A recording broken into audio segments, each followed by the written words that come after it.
Hey, what is going on, guys? It's DK. Back at you with another video here to bring the 4-game Call of Duty main slate on Friday. Before I get into the video, if you guys are new to the channel, my name's DK. I make daily videos breaking out NBA, NFL, PGA, and esports daily fantasy sports slates, esports including Call of Duty, League of Legends, Counter-Strike, CSGO. If you guys are interested in CSGO content, I'll have a video up for the 2-game slate right after this. If you guys are interested in the basketball tournament, or TBT, I did just upload my video for that 2-game slate on Friday. Also, we are at 3.46 thousand subscribers now, so if you guys enjoy this content, the easiest way to support me, recommend it to a friend if you like the content, or leave a like button, subscribe if you haven't already, hit the notification bell. Those things help me out to continue to get more views on my videos, and continue to put more free content for you guys every single day. Again, we have multiple videos every single day, 3 or 4 seems like this week. It's been really busy, but again, love making these videos. If you listen to Apple Podcasts, if you leave a 5-star rating and review, it would be greatly appreciated. It's just the DK DFS show. The link is in the description below. But with that all out of the way, let's jump into the video. So really excited to be talking about Call of Duty again. It feels like it's been, I think it's been 3 weeks now since we had the last slate. In my opinion, Call of Duty is the most fun game to watch for esports. Again, it's a game that I personally played competitive for a while, so... but it's really fun game to watch if you guys haven't watched it before. But let's talk about it. So yeah, again, we have 4-game slate, and right now what we're going to do is I'm going to switch over to my spreadsheet that I made for you guys. So, which I did already tweet out. If you guys want access to this, it's just on my Twitter, and that is in the description below. Let me make sure this looks good. Let me expand it all the way. Make sure we can still see everything. Looks pretty good. All right.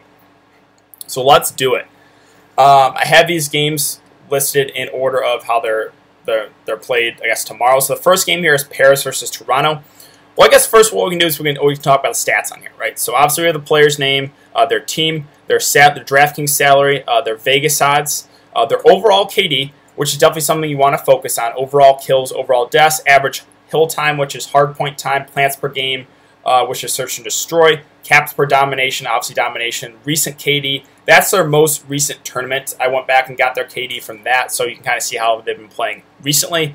If you guys are new to Call of Duty and DFS as an esport, it's a little bit different than some of the other esports. So how it works is there's a 5-game series. It's a best of 5, and there's a rotation of games. So it starts with hardpoint, then search and destroy, then domination, then hardpoint, then search and destroy. The hardpoints are the games that players score the most in, followed by domination, followed by search and destroy. And there's no match sweep bonus, at least not yet, so on Draftkings. So the big risk is, with targeting teams that are pretty big favorites, there's a decent chance they can win 3-0, and again, you don't get any reward for winning like a 3-0 sweep, so you miss out on points in the last 2 games. So really what you want to do is kind of focus on games you think will stay close, or hope if you target a team that's a big favorite, hopefully the underdog can win a map, right, and gets that game 4. Really, that game 4 is key, that second hard point, because the second S&D is good, right, but you're not going to get a whole lot of points. Like at most, you'll probably get like 15 or plus 15 or so for a player. So it's a tricky esport in that aspect, right, of there's definitely some variance involved, right? You'll have games that are projected to stay close that go 3-0, games that are projected to be a blowout and a 3-0 sweep actually stay close. A lot of the times we've seen that recently with Atlanta FaZe. They've been huge favorites, and they've just let teams stay hung around in series. So, yeah, that's really the breakdown there of Call of Duty and how it works as DFS. But let's now talk about the players that I'm liking. So we'll start with the first game here again, Paris and Toronto. On the Paris side, I think it's pretty simple for me. They've really been struggling. They looked really bad the last tournament. There's only one guy I'm considering here in Dens. If you look at his KD compared to everyone else in his team, clearly stands out. Now again, how you get points for Call of Duty DFS is it's 2 points for a kill, -1 for a death, and then you do get some objective points, right? So you get like 0.1 points for every second in the hard point. So on average, players get about 5 points for that. You get 3 points for plant and defuse. Players, you can get like 6 points for that, so it's a little bit something to look at, I guess. Caps per dom, it's 1 point, I think, for a cap. You're going to get about 5 points or so for that. So really, those OBG stats I included them, but they're not super important. What you want to focus on is their KD. And obviously, Dens looks the best on his team, right? Clearly stands out. He's at 7.6, where you got Luka at 9.8. I don't really know why DraftKings priced him up to be the most expensive player on the slate. Sure, he's a decent player, but he should not be the most expensive player on the slate. So he's an easy fade for me.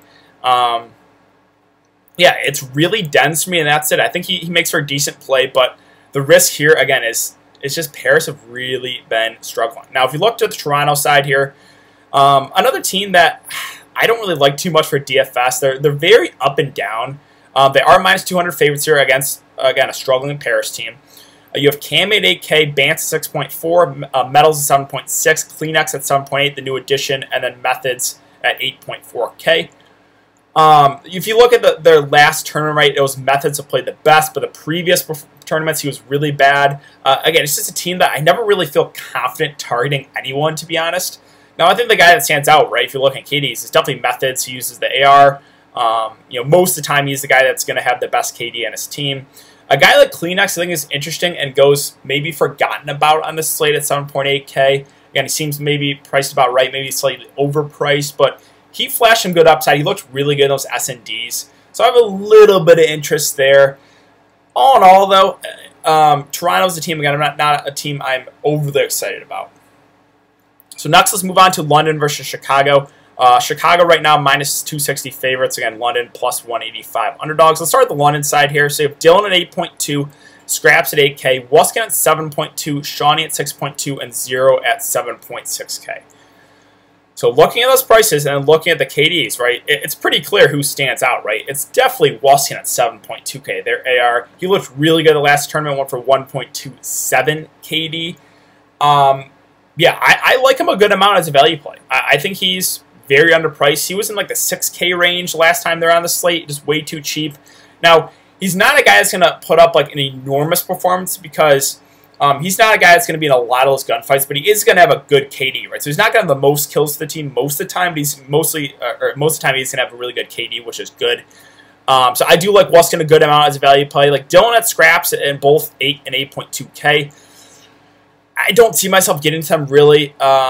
Shawnee at 6.2 is a stay away. Zero at 7.6 probably a stay away too. So really, it's probably Wuskin for me, and that's about it on this team.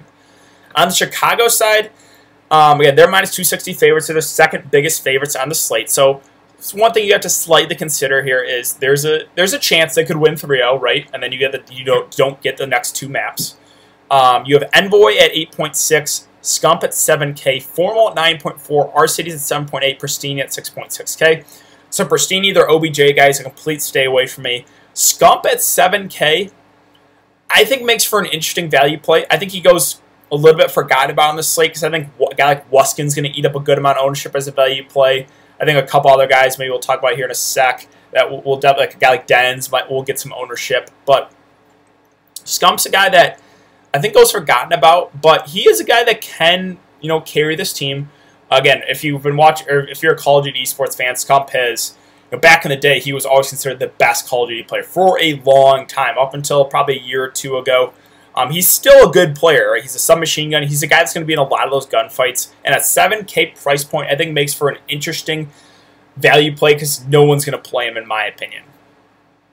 Envoy at 8.6, another sub, but I would just prefer getting to Scump to Envoy personally. And then you have Formal and R-Cities, two players that are pretty similar. Now, Formal looked really good, really good the last tournament, right? He had a 1.28 KD. He's at a 1.11 overall, where R-Cities at 1.06. Both are pretty similar players. Both have pretty similar stats. Formal's at 9.4, R-Cities at 7.8K. So I think R-Cities might look a little bit better for his price, but again, Formal looked really good that last tournament. So he could be like getting back into his form. And Formal, I think when he's playing well, is arguably the best AR in Call of Duty. So I have interest in both those guys. Maybe for their price, I would slightly prefer R-Cities, but I think both look pretty decent. Again, Formal, you're going to have to pay a premium for him, but again, he looked really good that last tournament. Next, let's move on to Atlanta versus LA Gorillas. So Atlanta FaZe are the biggest favorites of the day, minus 345. Again, LA Gorillas plus 235. This Atlanta team is, it just seems like they cannot win 3-0. Like, no matter who they play. They play like the worst teams, and they always seem to go 4, even 5 games. The Gorillas, I think the last time they played, they pushed them to 5 games. I think Atlanta FaZe reverse swept them, if I remember correctly. So the main concern with these Atlanta FaZe guys is they have the best chance to win 3-0, right? So that is the risk with targeting these guys. Now, if the Gorillas can win that first S&D, that second map, that's the game I think is the most likely they can win. That's the game underdogs always have the best shot at to win is the S&D, and the Gorillas are a pretty good S&D team. So if they can win that S&D, and you get 4 maps in this series, you could see, or even 5, you could see a pretty big score out of guys like Simp, Celium, a BZ looked pretty good. A Major Maniac's been in really good form. So I think, really, I would consider all these guys, maybe besides Priesta, who's been kind of struggling of late. Well, let's start with the top 2 guys here. Simp, Celium, always seem to garner ownership, but because they're the biggest favorites of the day, we've seen at least the last couple times where they have been big favorites, they don't get a whole lot of ownership. So, yeah, I think these guys go a little bit lower owned because people are worried about the 3-0 sweep, which I think they should be. But it seems like Atlanta FaZe cannot win 3-0. And again, Gorillas, they're a good S&D team. So if you're playing the Atlanta FaZe, you got to hope the Gorillas can win that first S&D. Yeah, Simp a 1.15 KD, Celium 1.15 as well. Both are very similar players. Simp the sub, Celium the AR. Both have enormous upside. Both put up enormous scores. I like both those guys a good amount. You got 9K for Celium, 8.8K for Simp. So you're getting those guys at slight discounts of some of the other guys at the top, right? I think Draftkings did that because there's a decent chance to win 3-0. So it's all about your risk-reward, right? Do you want to risk it and hope that the Gorillas can win a map? Because then I think Simp and Celium could put up pretty big scores. A BZ's a guy that looked pretty decent at last tournament. He's at 8.4K. He's a very, very aggressive submachine gun player. He's always in those first gunfights. If you watch S&D, he's always the one, either getting first blood or getting first blooded.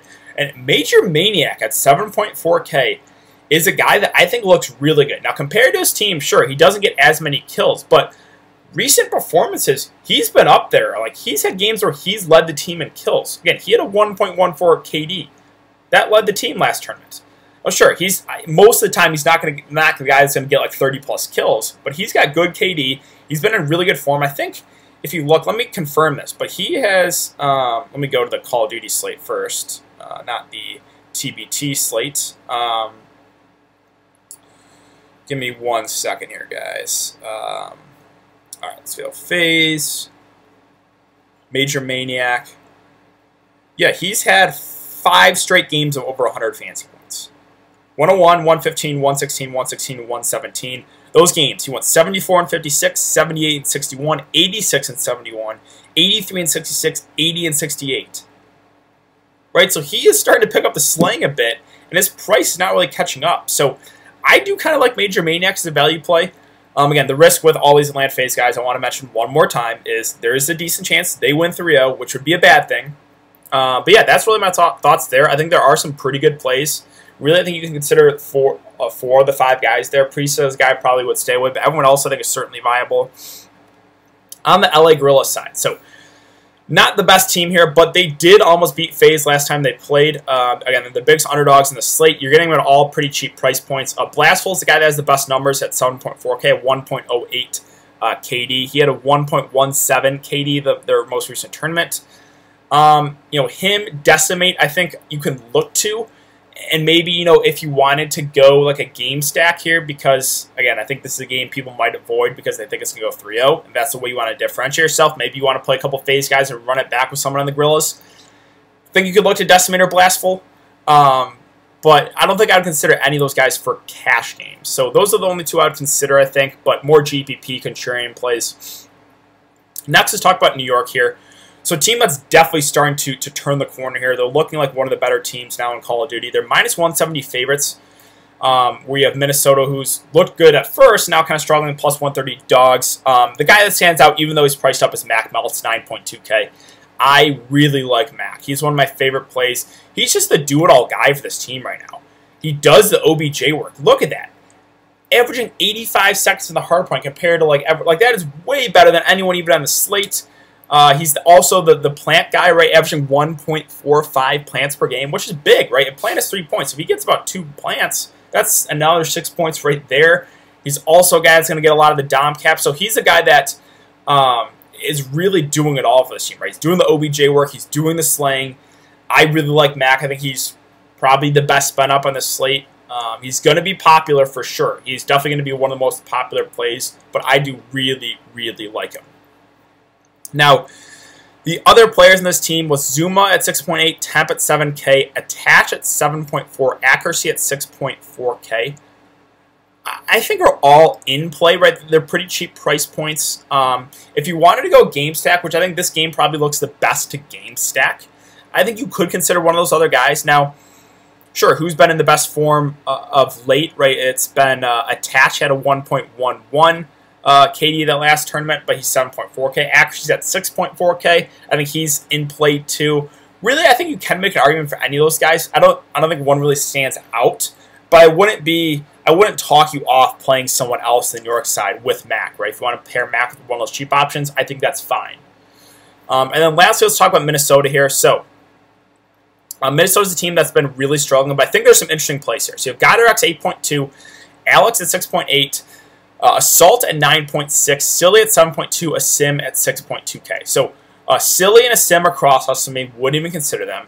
I think a really, really interesting and one of the top value plays, in my opinion, is Alex at 6.8K. Now, sure, look at the most recent tournament, right? Terrible, but I would not be worried there. He only played one series, and he played injured. He had a thumb injury. He's back now. That really lowered his overall KD. I don't know where he's at before, but he was over, I think, 1.1 KD. And now you're getting him at a huge discount at 6.8K. So that injury lowered the price big time, and now you can buy low on him. He is up there, with Wuskin as, in my opinion, the top value on the slate. So I do really like Alex. I know this team has been struggling. Not super worried about last tournament because he played injured, and then again they had to use a substitute in the next day because he couldn't play. It was that bad. So Alex is a guy at that price I think stands out as one of the better value plays. And then you have Assault and Goddard. So Goddard started the season really hot, right? He had like a 1.3 KD. It's slowly been trickling down. He had a 1.05 last tournament. Not terrible. 8.2K. I think he's priced about right. I think he looks like he makes a decent value option or a decent just mid-tier play kind of. I think he's fine, right? I'm not like over the moon about him, but I think he does make for a pretty good play. And for game stacking, and this game kind of looks pretty good to game stack, right? You use like Mac and Assault, maybe Goddard too, and then run it back with a couple other guys. I think it's a viable strategy. And then Assault at 9.6. He's been playing really well for this team. Again, they looked terrible last term, but he was the one bright spot. He had a 1.17 KD. Yeah, him, Goddard are the two guys that have the most upside. Assault is almost the most expensive guy at 9.6K. So if you're going to make me choose with like him and Mac, I'm going to give the edge to Mac. I think you can play both, though, if you want to. So I do have interest in Assault. Again, he is a guy that can put up some pretty big numbers, him and Goddard. For their prices, maybe I'll slightly prefer Goddard because you get him at a $1,400 difference. But all in all, I think three plays look pretty good in this team. It's Goddard, it's Alex, and it's Assault. And then lastly, roster construction purposes. So people always ask me, I get questions all the time, what do you usually do for a cash game build? What do you do for a GPP build? And my always answer to that is, it depends on the slate. I know it's not the answer you want to hear, but that's really the answer, right? Because if 3 games go 3-0, right? 3 games are a 3-0 sweep, and 1 game goes all 5 maps, obviously you're going to want a game stack for that game, right? But if you have all 4 games go 4 or 5 maps, then you could have a mix and match. So it depends how the slate pans out, really. And that's why I think it makes this roster construction interesting. So there's a lot of different ways you can go. I think you can make an argument for a lot of different ways, right? You can have a spread out roster, you can have a game stack, and I think both make sense, right? Now for like a cash game setting, I think you just want to target the top teams and the top players, right? So guys like a Mac Melts, right? A guy like Simper Celium, a guy like Formal. I know I'm naming off a lot of those expensive guys, but then you can use value guys, maybe like a Wuskin or like an Alex, right? So that's probably how I'd go about cash games. And then lastly, let's go ahead and switch back over to Draftkings here, and let's talk about the team slot really quick. So I think there are a couple interesting team spot plays here. So normally FaZe is kind of a plug and play team for me. They always seem to be priced at 3K, but I think there is merit to look elsewhere here. New York is 1.6K. They're favorites, and they're 1.6K. I kind of like that as a value option. Toronto, they're pretty big favorites against Paris, who've really been struggling. I like them at 2K. I think you can make an argument for the Huntsmen, who are the second biggest favorites at 2.4. So those would be the 4 teams I'd look to. Obviously, FaZe the top, I think, will garner ownership. But do you have to play them, right? I think there is merit to looking to one of those cheaper teams to be able to get, use that money to spend up on other guys, right? So again, Chicago I like Toronto, I like New York. Those are the teams I would consider for the team spot. But yeah, I think that's going to do it for today's video, guys. So if you have been enjoying the content so far, I'd really appreciate it if you'd like this video. Subscribe if you haven't already and hit the notification bell. Yeah, again, those things really, really do help me out, guys, to continue to put out free content every single day. If you guys are interested in CSGO, again, I have a video up right after this. Thanks again, guys. Hope you guys all have a good night, and I will see you all in the next video.